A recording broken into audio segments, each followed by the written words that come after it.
O surf surgiu no Pacífico. A localidade que mais teve destaque foi ali na Polinésia. A certeza que eu tenho é que não foi nenhum branco que descobriu, né, o surf. Os ancestrais peruanos saíam para pescar com aqueles chamados cavalo de totora, que eram uma espécie de umas canoas pequenas, assim, com todas trançadas em fibra. Do pouco que eu sei, eu acho que foi o Duque Kahanamoku, né? E seu grupo de amigos e familiares ali no Havaí. Tem suas histórias, né? Uma galera fala que foi no Hawaii, uma galera fala que foi no Peru. Exatamente onde iniciou eu acho muito difícil saber, porque é uma briga muito grande por trás.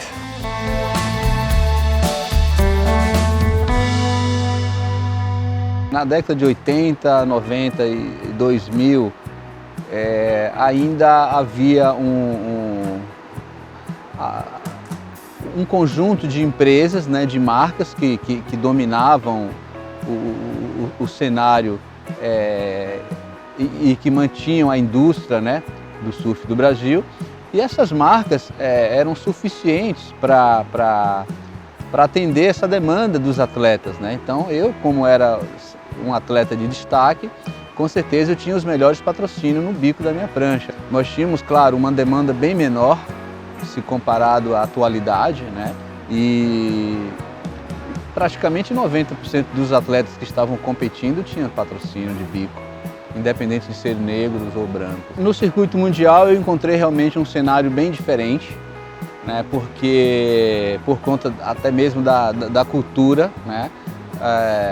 Os países que se destacam, né, desde então, Estados Unidos, Austrália, Havaí e Brasil, né? Hoje em dia nós temos a Europa, tá? Mas com relação a classes de negro ou branco, não havia, né? Havia alguns havaianos, né, com a sua cor de pele pardo, né, polinésio, indígena, sei lá. E naquela época tinha eu de brasileiro, tá? Chegou o Tinguinha Lima, chegou a participar do circuito mundial também. Eu fui considerado pela revista Fluir numa pesquisa, não me lembro quando, eu fui considerado o melhor surfista negro do mundo. Graças a Deus nunca encontrei nenhuma barreira, pelo contrário, só aplausos, né? Porque, por exemplo, nos Estados Unidos o surf não era esporte praticado por negros, né? É uma raridade você ver um negro surfando nos Estados Unidos. Então, quando eu cheguei lá em 93 no AP Pro em Huntington Beach, eu fui aplaudido de pé, dado a minha performance e por ser negro, né? E os americanos nunca tinham visto um negro, né, surfando bem, se destacando, né? Então isso foi muito bacana, foi um marco bem legal na história.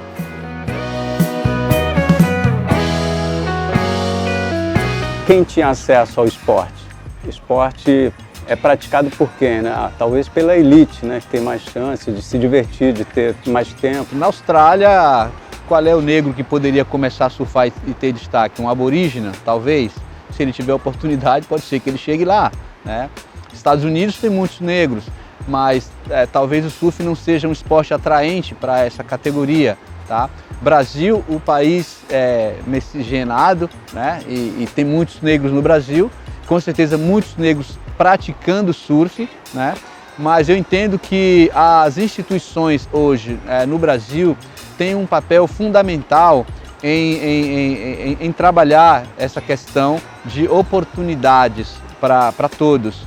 Eu acho que tudo isso influenciou, principalmente para que, né, ao longo do tempo, essa presença, né, de pessoas mais claras nesses esportes. Não que o surf seja de elite, mas você precisa ter uma estrutura, você precisa ter tempo, você precisa ter autorização dos pais, você precisa ter uma série de fatores que contribuam para isso. E eu acho que de alguma maneira isso lá fora a gente percebe, né, Austrália, Estados Unidos. Havaí menos, né, porque Havaí também tem uma miscigenação também, né, você vê negros, né, assim, de peles mais escuras, né, e como o Duque mesmo, era praticamente um negro, né, e ele que difundiu essa prática, então se inverteu, né, quem praticava o surf eram os povos mais antigos, depois eles foram proibidos, né, através dos missionários, e depois passou a ser uma moda, né, nos Estados Unidos e na Austrália, né, assim, contagiou aquela juventude. A Austrália foi um país que adorava o mar, né. Então, se houver essa mudança de paradigma, se as instituições estiverem organizadas e estruturadas a ponto de fomentar o esporte para todos, eu não tenho a menor dúvida que vão surgir muitos negros talentosos e que vão alcançar um espaço dentro do circuito estadual, nacional e até mesmo internacional. Então no circuito mundial você vai ver realmente, né, muitos ingleses, os países que colonizaram a Austrália, a Oceania, e a Europa também, Estados Unidos também, né, Inglaterra. Então chegou na Califórnia por volta de 1920, 30, aí lá, né, lá foi um dos lugares que mais se desenvolveu a indústria do surf e tal. Então assim, na verdade eu acho que se beneficiaram, né, de um esporte que veio do Havaí, da Polinésia e tal, e de alguma maneira as elites tiveram mais oportunidades, aí é lógico, crescimento da indústria, facilidade de adquirir equipamento, viajar, etc e tal, deixou com que a maioria, não que não tivesse negros, né, que se destacaram, muito pelo contrário, tivemos muitos negros que se destacaram, mas é lógico que você tinha uma maioria, né, que eram de pessoas mais da elite branca mesmo.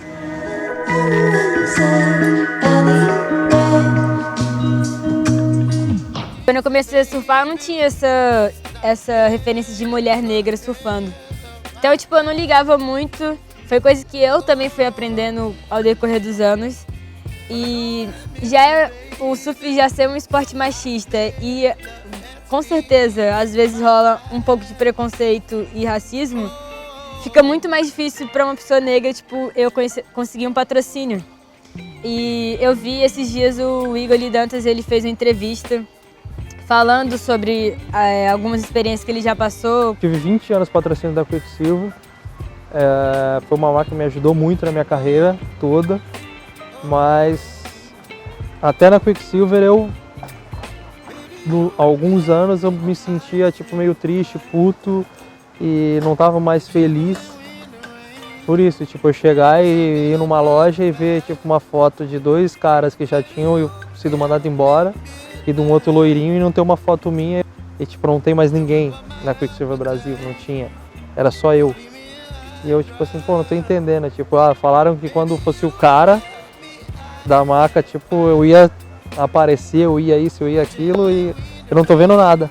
Você não vê um cara negro no outdoor de uma marca. Sempre vai ser o cara loiro do Hawaii, nunca vai ter um brasileiro negro ali. Tipo, meu irmão, ele é patrocinado, eu nunca vi ele no outdoor. E eles foram pra caraca, não sei por que ele não tá no outdoor. E, tipo, os caras colocam a outra galera. Eu acho, tipo, a galera distingue muito por cor e não pelo surf. E eu olho muito pelo surf, eu não... Tipo, pra mim não importa se a pessoa é branca, se a pessoa é preta. Eu acho que tem várias pessoas que eu posso, tipo, citar. Silvana Lima, ficou aí, foi vice-campeã mundial e não tinha patrocínio, né? As marcas, elas sempre buscaram um estereótipo, que é vendido e que não era o da negra, né? Hoje em dia é até engraçado, porque hoje em dia isso, né, vem mudando e a gente vê grandes marcas apostando, né, nas atletas negras.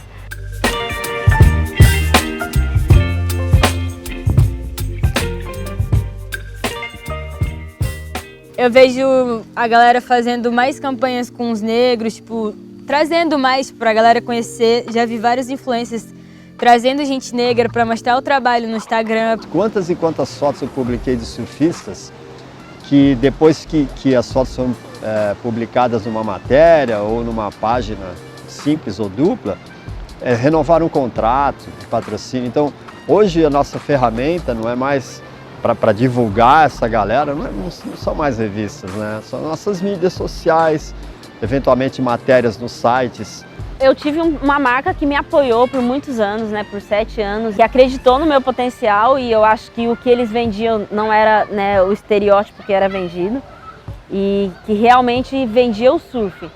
Eu acredito muito no potencial, eu sei que eu tenho um nível de surf capaz de estar disputando com as melhores do mundo. As pessoas brancas, eles têm mais valorização, eu acho, assim, cara.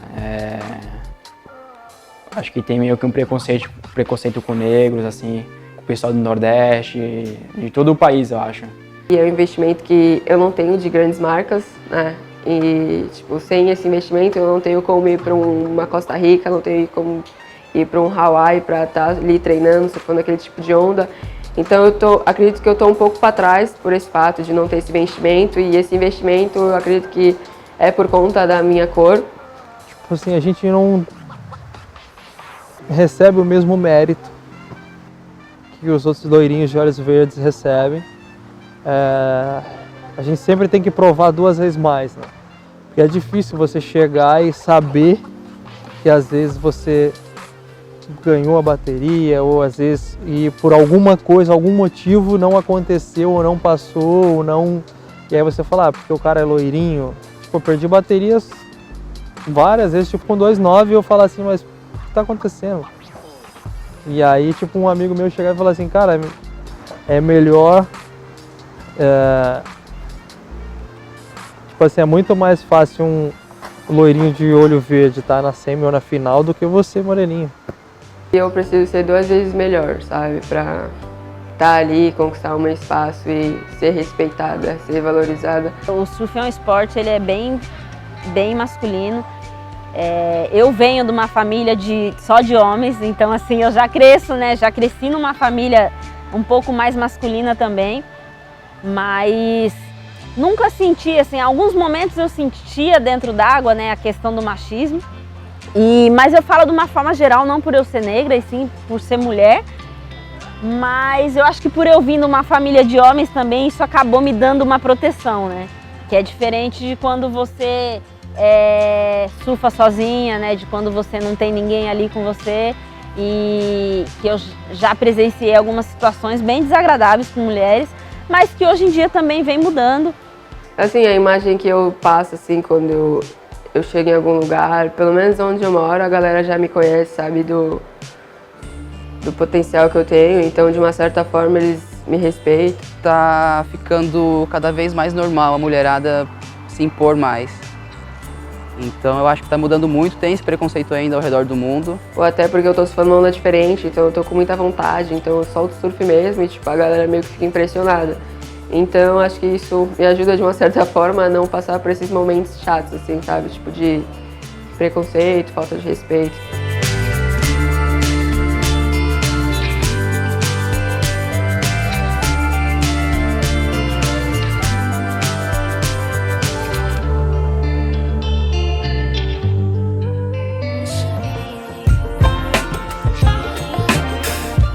Depois que o Gabriel Medina foi campeão, depois que teve todo esse reboliço do surf, o surf ficou mais famoso, aumentou a quantidade de pessoas que surfam. E eu ouvi uma frase uma vez de uma surfista iniciante, que foi muito engraçada. Quanto mais eu conheço o surf, menos eu gosto dos surfistas, porque tem pico que você vai chegar e que você vai ser super bem recebido, e tem pico que vai chegar e você vai ser restringido. Ah, aqui não, nesse local aqui não, essa onda não. Já tiveram episódios que alguém tentou me tirar da água, tentou falar que eu não podia surfar ali. Eu falei, cara, a praia é pública, você não pode me tirar daqui. Nem todo mundo respeita, nem todo mundo aceita, mas tenho fé de que a cada dia as pessoas evoluam e se aceitam mais. A felicidade para um surfista é tão fácil e simples de ser alcançada. O surf é muita inspiração, é a melhor coisa do mundo. Você entra no mar uma pessoa e quando você sai você já é outra totalmente diferente. Todo dia o mar te ensina alguma coisa. Então acho que é uma casa enorme assim de muito aprendizado para todo mundo.